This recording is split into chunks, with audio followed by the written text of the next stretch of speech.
સુખ સંપદ કરુણાનિકેતનમ વ્રતદાન તપઃ ક્રિયાફલમ સહજાનંદ ગુરુમ ભજે સદા. બોલો સ્વામિનારાયણ ભગવાનની, શ્રી હરિ કૃષ્ણ મહારાજની, શ્રી રાધા કૃષ્ણ દેવની, શ્રી નરનારાયણ દેવની, શ્રી લક્ષ્મીનારાયણ દેવની. બધા જ હરિભક્તોને ઘણા ભાવથી જય સ્વામિનારાયણ. વાલા ભક્તજનો, આજે આપણે સદગુરુવર્ય દયાનંદ સ્વામીનું જીવન ચરિત્ર શ્રવણ કરવાનું છે. દયાનંદ સ્વામી એટલે પ્રભુ પ્રેમ અને પરાભક્તિથી ભરેલા સંત. દયાનંદ સ્વામી એટલે પ્રભુ પ્રાપ્તિ માટે જન્મેલા ઉત્તમ મુમુક્ષુ. દયાનંદ સ્વામી એટલે સંપ્રદાયના શ્રેષ્ઠ કવિ અને સારા વિદ્વાન. દયાનંદ સ્વામી એટલે સદા સાવધાન અને વિચારવાન સંત. દયાનંદ સ્વામીનો જન્મ ગુજરાત રાજ્યના નળકાંઠા વિસ્તારમાં આવેલા અમદાવાદ જિલ્લાના ધોળકા તાલુકાના રેથડ ગામે સંવંત 1845 ચૈત્ર સુદ સાયતમના દિવસે થયો હતો. એમના પિતાનું નામ સુંદરજીભાઈ, માતાનું નામ અમૃતબાઈ હતું. આ દંપતી શિવ ભક્ત હતા, અતિ પવિત્રપણે જીવન જીવતા હતા. સાધુ સંતોની સેવા કરતા હતા. શ્રાવણ મહિનામાં એકવાર જમી વિશેષ ભજન ભક્તિ કરતા. સંસારમય જીવન જીવતા ઘણો સમય થયો, પરંતુ પુત્ર પ્રાપ્તિ ન થઈ. રેથડ ગામના દયાનંદ સ્વામી હતા. ધોળકા તાલુકાનું ગામ છે. એક દિવસ સુંદરજીભાઈએ એના પત્ની અમૃતબાઈને કહ્યું, તમે શિવજી પાસે કંઈક માગો. તેઓ કહે, પ્રથમ હું કહું પછી તમારે કહેવાનું. સુંદરજીભાઈ સહમત થયા. પછી અમૃતબાઈ કહે, હું શિવજીની સેવા પૂજા કરી માગું છું કે હે નાથ, એક પવિત્ર મુક્તાત્માનું મારી કુખે જન્મ થાય એવી કૃપા કરો. તે સાંભળી સુંદરજીભાઈ કહે, હું પણ એવા મુક્તાત્માનો આંગણે આપણે જન્મ થાય એવું માગું છું. અને પુત્ર સંપત્તિવાન નહીં, પરંતુ સંસ્કારમય બને. પ્રગટ પ્રભુની ભક્તિ કરી આપણા આખા કુળનો ઉદ્ધાર કરે, આવું વરદાન માગું છું. આ પવિત્ર દંપતીની પ્રાર્થના ભોળાનાથે સ્વીકારી દિવ્ય દર્શન આપી તમારે આંગણે એક મુક્તાત્મા જન્મ લેશે એવું વરદાન આપ્યું. શિવજીના વરદાન મુજબ ધોળકા તાલુકાના રેથડ ગામે સુંદરજીભાઈના ઘરે સંવંત 1885 ચૈત્ર સુધી સાયતમના દિવસે એક મુક્તાત્માનો જન્મ થયો હતો. આ દંપતીને તેઓ એક જ પુત્ર હતા. નાનપણથી અતિ રૂપવાન અને ગુણિયલ હતા. રૂપાળા એવા અને ગુણવાન એવા. જોતા જ માત પિતા હર્ષ ઘેલા બની જતા. વૈષ્ણવો જેમ લાલાના દર્શન કરી આનંદ પામે એમ પુત્રના દર્શનથી માત પિતાને આનંદ થતો હતો. પુત્ર 5 મહિનાનો થયો તે સમયે એક સંન્યાસી એના ઘરે આવ્યા. આ સંન્યાસીની એમને ભાવથી સેવા કરી. અમૃતબાઈએ પુત્રને પગે લગાડ્યો. નાના પુત્રને જોતા સંન્યાસી વિચારમગ્ન બની ગયા. ધ્યાન અવસ્થાથી બહાર નીકળી કહ્યું કે શિવ કૃપાથી તમારે ત્યાં પુત્રનો જન્મ થયો, પરંતુ તમારો આ પુત્ર મોટો થઈ વૈષ્ણવોમાં શ્રેષ્ઠ સ્થાન પ્રાપ્ત કરશે. પ્રગટ પ્રભુને પામી તમારી 71 પેઢીનો ઉદ્ધાર કરશે. વૈષ્ણવોને લાલજી જેટલા વાલા હોય ને તેવો તે પ્રગટ પ્રભુનો પ્યારો બનશે. તેથી આ પુત્રનું નામ લાલજી રાખજો. એમ કહીને સંન્યાસી ઓસરીમાંથી નીચે ઉતરી અદૃશ્ય થઈ ગયા. તેથી એમણે જાણ્યું કે સ્વયં શિવજી પુત્રનું નામ પાડી ગયા. ત્યારથી તેઓ પુત્રને લાલજી કહીને બોલાવતા, એટલે લાલજી નામથી તેઓ પ્રસિદ્ધ થયા. તેઓ જ્ઞાતિએ લુહાણા હતા. લાલજીને બાળપણથી જ પ્રભુ ભક્તિની લગ્ની હતી. શાંત અને પરોપકારી જીવન હતું. ઉચ્ચ સમજણ અને તીવ્ર વૈરાગ્ય જેવા ગુણો પાસે માત પિતાનો પ્રગાઢ પ્રેમ ઊણો ઉતરતો. નાનપણથી રમતગમતમાં તથા જમવામાં રુચિ નહોતી. લાલજી એકાંતમાં બેસી ધ્યાન, ભજન, જપ તપમાં લાંબો સમય વ્યતીત કરતા. કોઈ આગ્રહ કરી જમવા બોલાવે ત્યારે થોડું જમતા. પછી ગોધનેશ્વર મહાદેવના ડેરામાં બેસી ભગવાનના ધ્યાનમાં એકાકાર બની જતા. નાનપણથી જ ભજન, ભક્તિ અને વૈરાગ્ય સભર એમનું જીવન હતું. થોડો વિદ્યા અભ્યાસ કર્યો પણ વ્યવહારમાં ન જોડાણ. યુવાન થયા ત્યારે વૈરાગ્યના વેગથી લગ્ન ન કરવાનો નિર્ણય લીધો. પ્રભુ ઈચ્છાથી માત પિતાનું અવસાન થયું. તેથી એ બાબતની ઉપાધિથી નિવૃત્ત થયા.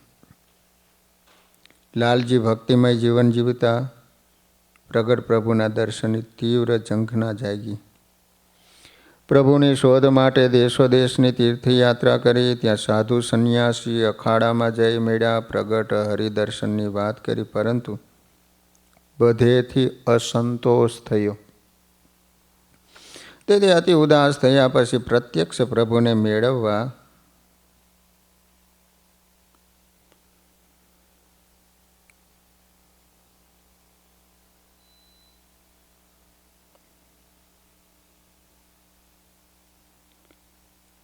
દયાનંદ સ્વામી એટલે કોણ તમને ખબર છે? દયાનંદ સ્વામીએ સ્વામિનારાયણ સંપ્રદાયમાં ઘણા બધા કીર્તનો બનાવેલા છે. એમાં આપણે દરરોજ થાળ બોલીએ. કયો થાળ ખબર છે? સાંજે બોલવામાં આવે છે.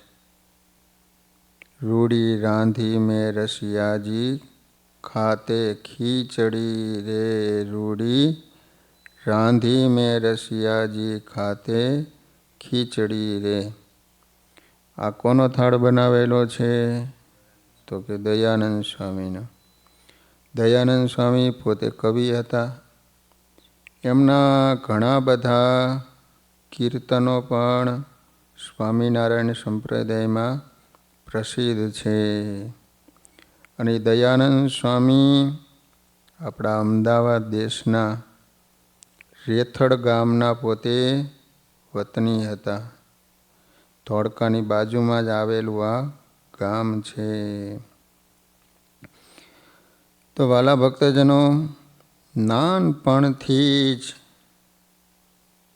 ભગવાનની ભક્તિ, સમય જતાં માત પિતા ભગવાનને પ્યારા બની ગયા. એટલે પોતે વિચાર કર્યો કે સંસારમાં એક બંધન હતું, એ બંધનમાંથી ભગવાને મને છૂટો કરેલો. એટલે એ ઘરનો ત્યાગ કરી અને અનેક તીર્થયાત્રા કરવા માટે અનેક સંતોની પાસે, સંન્યાસીઓની પાસે જાય, પરંતુ એના મનમાં ક્યાંય શાંતિ થતી નથી. અને કહેવાય છે કે આ મહાદેવની સ્થાપના સહદેવે કરેલી. ત્યાં શંકર ભગવાનનું મંદિર છે. પાંડવોએ જ જ્યારે વિરાટ નગરી કહેતા, હાલનું ધોળકા, ત્યાં 5 પાંડવો રહેલા છે. એનું નામ હતું વિરાટનગર. આજે એનું નામ ધોળકા છે. 1 વર્ષ ગુપ્તવાસ કર્યો ત્યારે ધોળકાથી 4 ગાઉ દૂર સહદેવ ગાયો ચરાવવા અહીં આવતા. તેથી આ મહાદેવ ગોધનેશ્વર તરીકે ઓળખાયા. શિવ મંદિરની નજીક તળાવ હતું, ત્યાં વૃક્ષોનું ઘાટું જંગલ છે. લાલજીએ આ મહાદેવ પાસે એકાંતમાં તીવ્ર તપ આદર્યું. તેઓ 4 દિવસ સળંગ ઉપવાસ કરે. ક્યારેક દૂધ કે ફળાહાર લઈ લે, ક્યારેક વૃક્ષના પાંદડા પાણી સાથે જમે, ચાંદ્રાયણ આદિ વ્રતો કરે. આમ દ્રઢ ઠરાવ સાથે કઠણ તપશ્ચર્યા આદરી. મનમાં પ્રભુ મિલનનો તલસાટ છે. એનું અંતર જાણે આમ પોકારી રહ્યું, હે નાથ, મારે તો એક આપનું જ દાન છે, આપનું જ ધ્યાન છે, આપની જ આશા છે, આપની જ પ્યાસ છે. આપ એક જ મારો વિરામ છો. તમ વિના મારે સર્વે હરામ છે. માટે મારું સર્વે નાશ કરો અને એક આપનો જ અનુભવ આપો, આપના દર્શન આપો. આ એમનો નાભીનો નાદ હતો. અંતરનો અવાજ જરૂર ભગવાન સાંભળે. લાલજીના જીવનમાં પણ એવું બન્યું. એકવાર મહાદેવ પ્રગટ થયા અને લાલજીને કહ્યું, તું આ બધું શા માટે કરેશ? લાલજી કે, મારા જીવનું કલ્યાણ કરવું છે, પ્રગટ પ્રભુને પામવું છે. શિવજી કે, લાલજી, પ્રગટ પ્રભુ તો હાલ ગઢપુરમાં બિરાજે છે. એમનું નામ સ્વામિનારાયણ ભગવાન છે. થોડા સમયમાં અહીં મચ્છિયા વધારશે, ત્યાં જજો, તમારા બધા મનોરથ પૂરા કરશે. એમ કહી શિવજી અદૃશ્ય થયા. શિવજીના આ વચન સાંભળી લાલજીના આનંદનો પાર ન રહ્યો. હવે પ્રભુના સમાચારની રાહ જોતા થકા ઘેર બેઠા ભજન કરે. થોડા સમયમાં સ્વામિનારાયણ ભગવાન ગઢપુરથી વિચરણ કરતા કરતા મચ્છિયાઓ પધાર્યા. મચ્છિયાઓના કોણ હતા? ફૈબા હતા. સુરસિંહના દરબારમાં ઉતારો કર્યો. સંવંત 1865માં મોટો ફૂલદોલનો ઉત્સવ કર્યો. દેશ દેશના હજારો સત્સંગીઓ ત્યાં આવ્યા.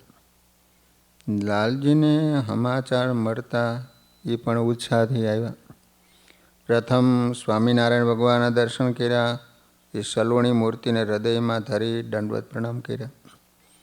સ્વામિનારાયણ ભગવાને અંતર્યામીપણે લાલજીને બોલાવ્યા. એથી કહ્યું, ગોધનેશ્વર મહાદેવજીએ તમને અહીં મોકલ્યા છે, માટે આવો મળીએ. એમ કહી ઊભા થઈને હરિવર લાલજી ભગતને બાથમાં લઈને ભાવથી ભેટી પડ્યા. 21 વર્ષના નવયુવાન જ્યારે સ્વામિનારાયણ ભગવાનને ભેટ્યા ને ત્યારે ભગવાનને પણ અતિશય આનંદ થયો. આનંદના સાગર સહજાનંદ સ્વામીને અંતરમાં આનંદ થયો. તેથી સહજમાં સ્વામિનારાયણ ભગવાન બોલ્યા કે તમને ભેટતા મને અતિશય આનંદ થયો, માટે આજથી તમારું નામ ઉત્તમાનંદ રાખીએ છીએ. પહેલાં નામ પાડ્યું ઉત્તમાનંદ સ્વામી. જે મુક્તને મળતા સ્વયં પરમાત્માને આનંદ થતો હોય એ મુક્ત કેટલી ઊંચ કોટીના હશે. પછી સ્વામિનારાયણ ભગવાને થોડો સમય એમની સાથે ફેરવ્યા. સંવંત 1865 ચૈત્ર સુધી પૂનમ સિદ્ધપુરમાં 21 વર્ષના લાલજીને શ્રીહરિએ ભાગવતી મહાદીક્ષા આપી. ઉત્તમ ગુણવાળા અને જેને ભેટતા ભગવાનને અતિ આનંદ થયો એવા મુમુક્ષુનું ઉત્તમાનંદ સ્વામી એવું સાર્થક નામ ધારણ કરાયું.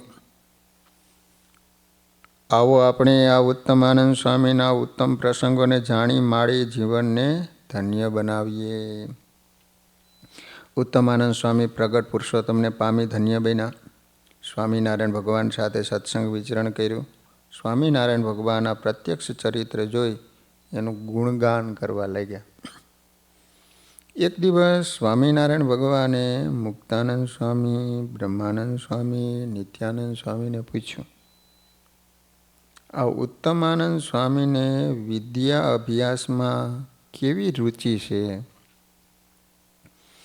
ત્યારે આ પરમહંસો કહે, નાથ, આ સ્વામી ઉત્તમ મુમુક્ષુ છે, ગરજુ છે, વળી સેવામાં શ્રદ્ધાવાળા છે. જે સેવા સોંપીએ ને એકાગ્રતાથી કરે છે અને અન્યને સૌને પ્રસન્ન કરવાની તમન્ના છે. માટે ઉત્તમાનંદ સ્વામી જો વિદ્યા અભ્યાસ કરશે તો સત્સંગમાં અતિશય ઉપયોગી થશે. માટે આ પરમહંસને આ પ્રેમથી વિદ્યા અભ્યાસ કરાવો એવી અમારા અંતરની ઈચ્છા છે. મોટા સંતોનો આવો અભિપ્રાય જાણી સ્વામિનારાયણ ભગવાને આ ઉત્તમાનંદ સ્વામીને મુક્તાનંદ સ્વામી તથા નિત્યાનંદ સ્વામી પાસે વિદ્યા અભ્યાસ કરાવવા રાખ્યા. મોટા સંતોનું ગમતું કરી એમના ગમતામાં રહી અને ખૂબ જ વિદ્યા અભ્યાસ કર્યો. આવા વિદ્યાર્થી સંતોને જ્યારે સ્વામિનારાયણ ભગવાન સમયમાં બોલાવતા ને ત્યારે ભણવાની અલગ વ્યવસ્થા રખાવતા હતા. સંતો એકાગ્ર થઈ સત્સંગની સેવા કરતા, વિદ્યા અભ્યાસ પણ તન્મય થઈને કરતા. આ રીતે સેવા અને અભ્યાસ કરી પોતાના જીવનને ઉત્તમ બનાવી પરમાત્માની કૃપાનું પાત્ર બનાવતા હતા.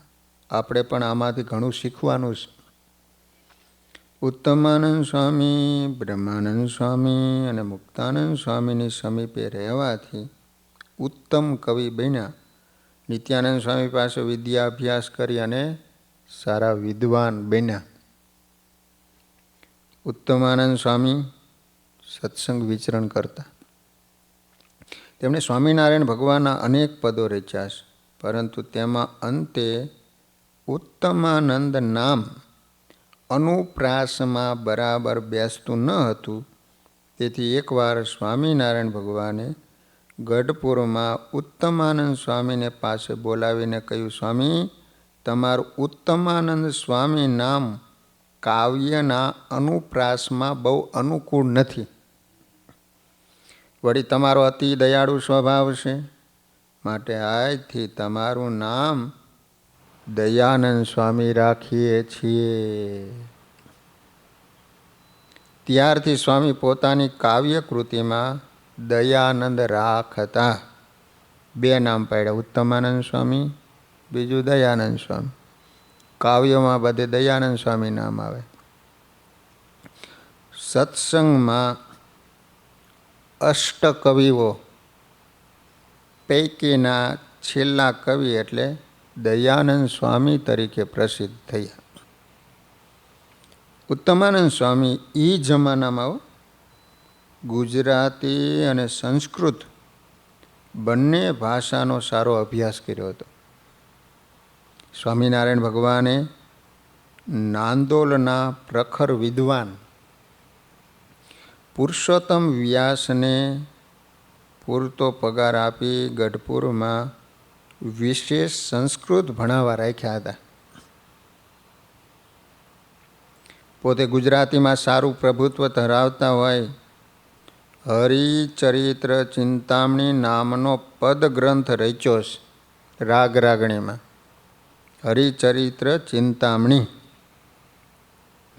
જેમાં પોતે પ્રત્યક્ષ અનુભવેલા અને નજરે નિહાળેલા શ્રી હરિના ચરિત્રોનું સુંદર રીતે ચિત્રણ કર્યું છે. આ ગ્રંથને અંતે એનો મહિમા ગાતા ખુદ સ્વામી લખે છે. હરિચરિત્ર ચિંતામણી આ ગ્રંથ સુંદર સાર, ગાય શીખે જે સાંભળે તેને થાય પ્રભુમાં પ્યાર.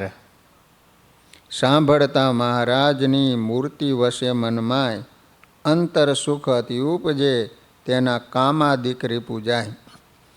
મહિમા પ્રગટ પ્રભુતણો આ ગ્રંથ સુણાવે, વક્તા શ્રોતા જન સર્વને હરિધામે પહોંચાવે. હરિચરિત્ર ચિંતામણી ગ્રંથ ગુણવંત ભારી, પદે પદે પ્રીતિ ઉપજે, સાંભળે સુખકારી. કડવા બેસે પર 451 પદ જાણો, ચરણ 1650 છે અંતર માહી પ્રમાણ. સંવંત 1970 કાર્તિક પૂનમ બુધવાર દયાનંદ મુનિએ રચ્યો ગ્રંથ ભવ ભયહાર. આ સિવાયના સ્વામીએ રચેલા કારણ રૂપ કહાવે ધર્મસુત, કારણ રૂપ કહાવે વગેરે સેંકડો પદો સત્સંગમાં પ્રસિદ્ધ છે. સ્વામીના જીવનના એક એક પ્રસંગો સમજવા જેવા છે. એકવાર સ્વામિનારાયણ ભગવાન સાથે દયાનંદ સ્વામી જામનગર ગયા. ત્યાં વિદ્વાન બ્રાહ્મણો મહારાજની પાસે આવ્યા અને કહે, તમારામાં કોઈ શાસ્ત્રાર્થ કરે એવો છે? અમારે શાસ્ત્રાર્થ કરવો છે. મહારાજે દયાનંદ સ્વામીને મોકલ્યા હતા. સાંજના 5 વાગ્યે ત્યાં સભા થઈ. એક પક્ષે હજારો વિદ્વાનો હતા અને બીજા પક્ષે સ્વામિનારાયણ ભગવાનની આજ્ઞાથી માત્ર દયાનંદ સ્વામી એક જ ગયા હતા. વિદ્વાનો કહે કે સ્વામી, ભગવાન સાકાર છે કે નિરાકાર, એ અંગેની ચર્ચા કરો.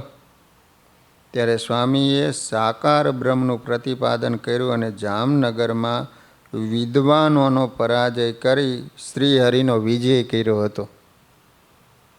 તે સાંભળી શ્રીજી મહારાજ ખૂબ રાજી થયા. સ્વામીને માથે 2 હાથ મૂક્યા, કંઠમાંથી હાર કાઢીને પહેરાયો.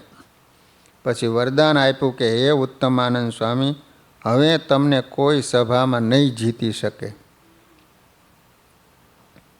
એક વખત દયાનંદ સ્વામી પોતાના મંડળના સાધુઓ સાથે લઈ સોરઠની પંચતિથિના દર્શન કરવા માટે નીકળ્યા.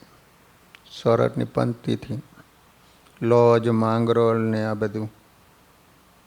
લોજ, માંગરોળ, પંચાળા, માણાવદર, પીપલાણા થઈ હાલાર પ્રદેશમાં ભાદરા, શેખપાટ, અલૈયા, મોડા થઈ જામનગર પધાર્યા. પહેલાંના સમયમાં જામનગર છોટી કાશી કહેવાતું. ત્યાં અનેક શ્રેષ્ઠ વિદ્વાનો રહેતા. એ જામનગરમાં શહેર પાસે તળાવને કિનારે સ્વરૂપાનંદ સ્વામીએ 50 સાધુ સાથે એક મોટા વડના વૃક્ષ નીચે રહી શહેરમાં સત્સંગ કરાવેલો. એ વડના દર્શન કરવા દયાનંદ સ્વામી ગયા. ત્યારે તળાવ કિનારે વડ પાસે 10-12 પ્રતિષ્ઠિત વિદ્વાન બ્રાહ્મણ કોઈ ખાસ પ્રસંગે ગયેલા. હવા ખાવા માટે બેઠા હતા. તેઓ સાધુઓને જોઈને પરસ્પર એકબીજા સંસ્કૃતમાં વાતો કરવા લાગ્યા. તેમાં સંપ્રદાય તરફ અણગમો અને સાધુઓ સાવ અભણ હોય છે આવો ભાવ જણાઈ આવતો હતો. એવી વાતો કરતા હતા. આ બધું દયાનંદ સ્વામીએ બરાબર પોતાના કાને સાંભળ્યું. પોતે સારા વિદ્વાન હતા, કોઈથી દબાય નહીં એવા પ્રભાવશાળી હતા.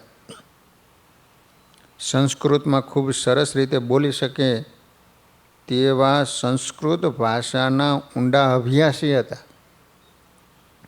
એટલે તરત વિદ્વાન પાસે જઈને વિનયપૂર્વક ગંભીરતાથી સંસ્કૃતમાં બોલવા લાગ્યા. વિદ્વાનો સ્વામીની સંસ્કૃતમાં બોલવાની કુશળતા અને હર્ષપૂર્વક વાતચીત કરવાની આવડત જોઈ ખુશ થઈ ગયા. પરંતુ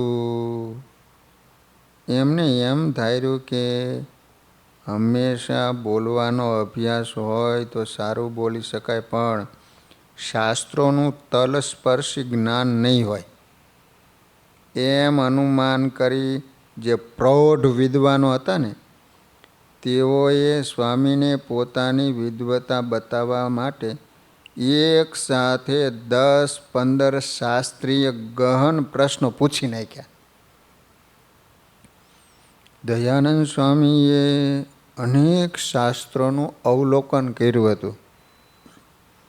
વેદોની અનેક શ્રુતિઓ અને શાસ્ત્રોના હજારો શ્લોકો કંઠસ્થ હતા.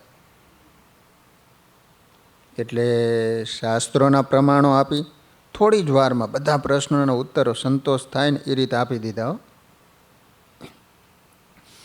આ રીતે સ્વામીની સંસ્કૃતમાં બોલવાની અજબ છટા, શાસ્ત્રીય જ્ઞાન અને સ્મરણ શક્તિ જોઈને વિદ્વાનો અત્યંત આશ્ચર્ય પામ્યા અને સ્વામીની અતિશય પ્રશંસા કરી ધન્યવાદ આપીને બોલ્યા કે આપના જેવા ભગવતપરાયણ સંત પુરુષો હોય એ જ સાચા અર્થમાં વિદ્વાનો છે. ગુણાતીતાનંદ સ્વામી કહેતા કે પ્રશ્ન ઉત્તરમાં તાણ ખેંચ થાય તો દેશ કાળ જોઈને વાત કરવી અને સ્વામિનારાયણ ભગવાન અને મોટા સંતનો મહિમા સમજવો. પ્રગટ સ્વરૂપની નિષ્ઠા થાવી તે કાળજું તૂટવા જેવી વાત છે. પોતે ઠરાવ કરી રાખ્યો હોય અને જેને પોતે નાના મહિના હોય એ જ્યારે અતિ મહિમાની અને સર્વોપરી વાત કરે ને ત્યારે એનો નિષેધ કરે એવું માનનું પાપ છે. તે માટે સાચી વાત હોય એ માને એવો હોય તેને જેમ છે એમ કહેવી અને બીજા આગળ તો ઘેરા ઘા કરવા. પણ વખત આવે સાચી વાત કહેવી એમ જાણતા હોઈએ છતાં એમ ન કહેવું એ સ્વામિનારાયણ ભગવાનનો મત નથી. ચૂકતીથી કામ લેવું જેથી મૂળગેથી ન જાય. આ ઉપર અમદાવાદમાં પ્રશ્ન ઉત્તરમાં તાણ ખેંચ થઈ હતી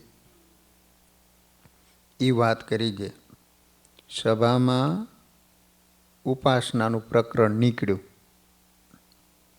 એમાં વડતાલના સાધુએ સ્વામિનારાયણ ભગવાનને સર્વોપરી અવતારી પુરુષોત્તમ કહ્યા. ત્યારે ઉત્તમાનંદ સ્વામી કહે નરનારાયણ છે એ સ્વામિનારાયણ ભગવાન છે ને તેથી જ પોતાની મૂર્તિ પ્રથમ અમદાવાદમાં બેસાડી.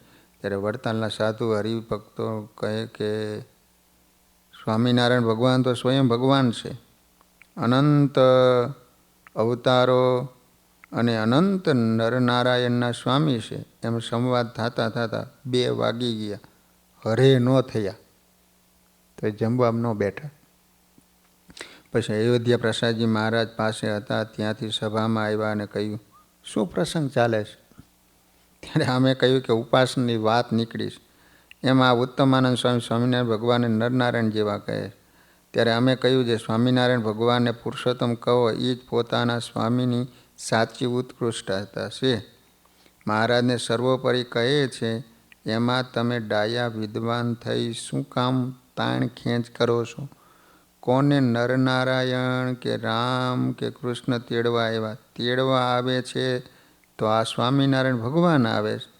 બદ્રિકાશ્રમમાં બોરા ખાવા અને તપ કરવું ને અહીંની પેટે પંચભૂતના દેહ અને જન્મ મરણ છે, માટે અક્ષરધામમાં જ મોક્ષ છે.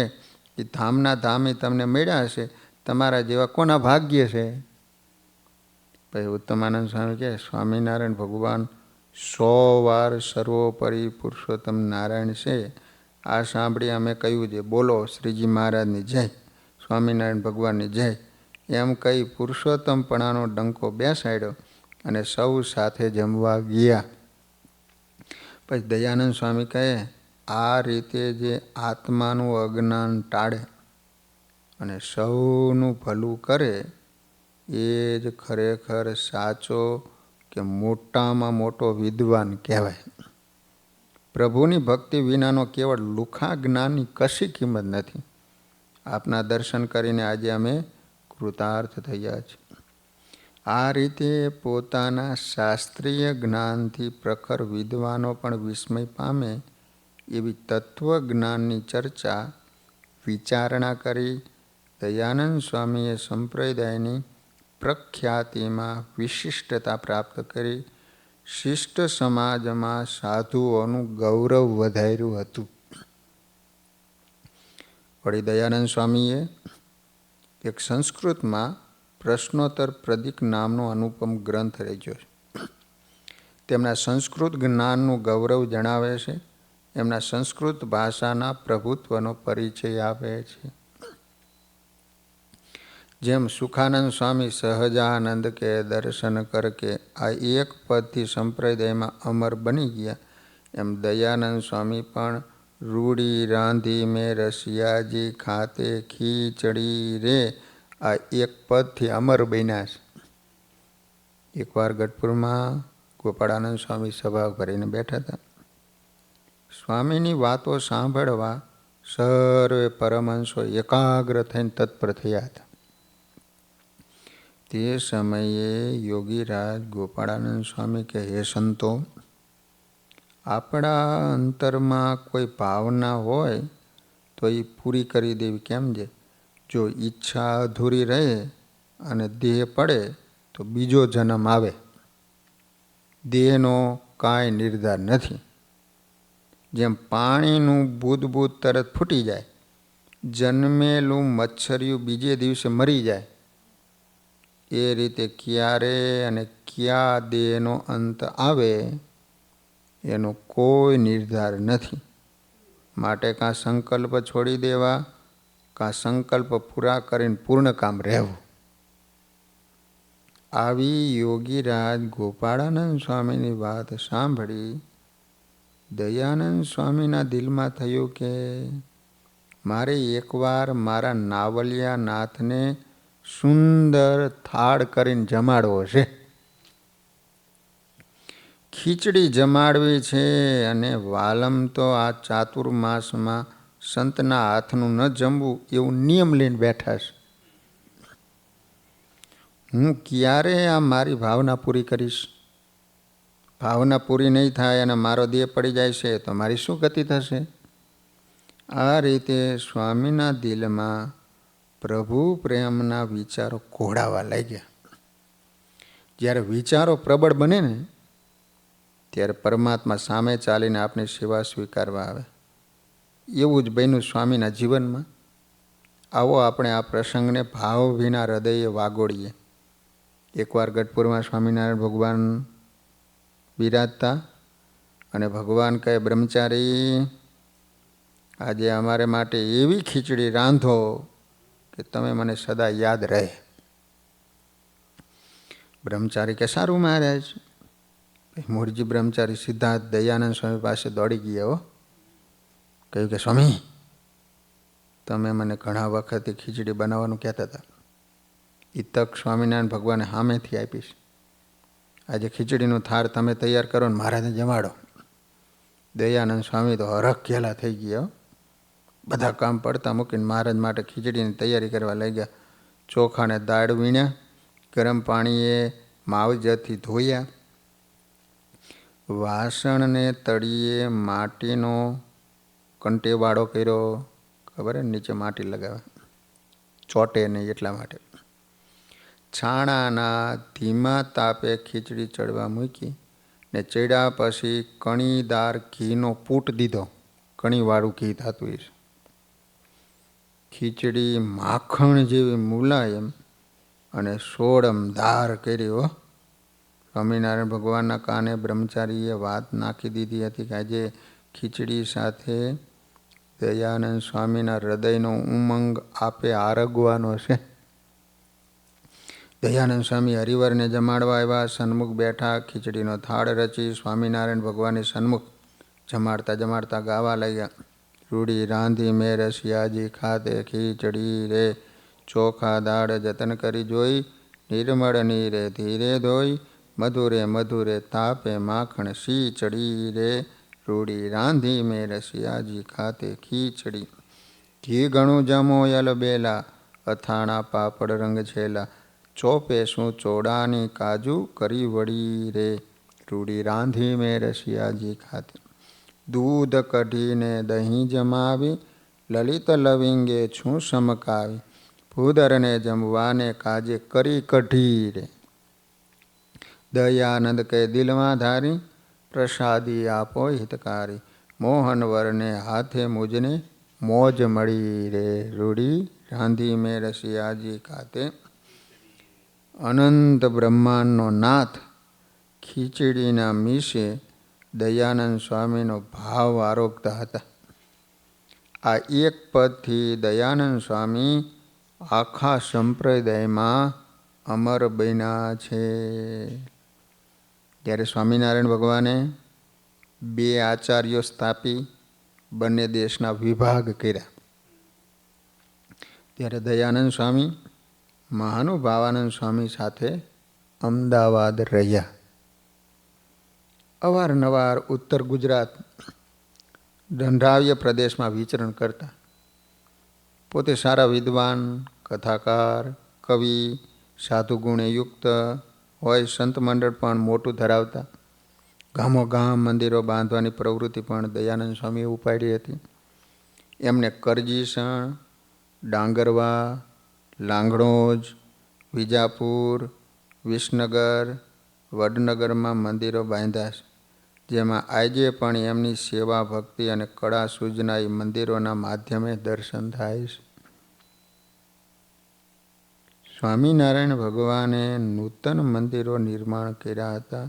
ગામડે ગામડે ભાઈઓ બાઈઓના મંદિરો થાય એવી વાતો કરી હતી. હરિમંદિર અને શિખરબંધ મંદિર કરવાની પ્રથા સ્વામિનારાયણ ભગવાનની પ્રસાદીભૂત છે. શ્રી હરિએ પણ ગઢપુર વડતાલ મંદિરમાં જાતે સેવા કરી. અમદાવાદ, ભુજ વગેરે સંતો પાસે મોટા મોટા મંદિર બંધાવ્યા. પોતે જઈને એમાં પ્રતિષ્ઠા કરી. આમ મંદિરો દ્વારા મોક્ષનો ધુધુભાજ માર્ગ શરૂ કર્યો.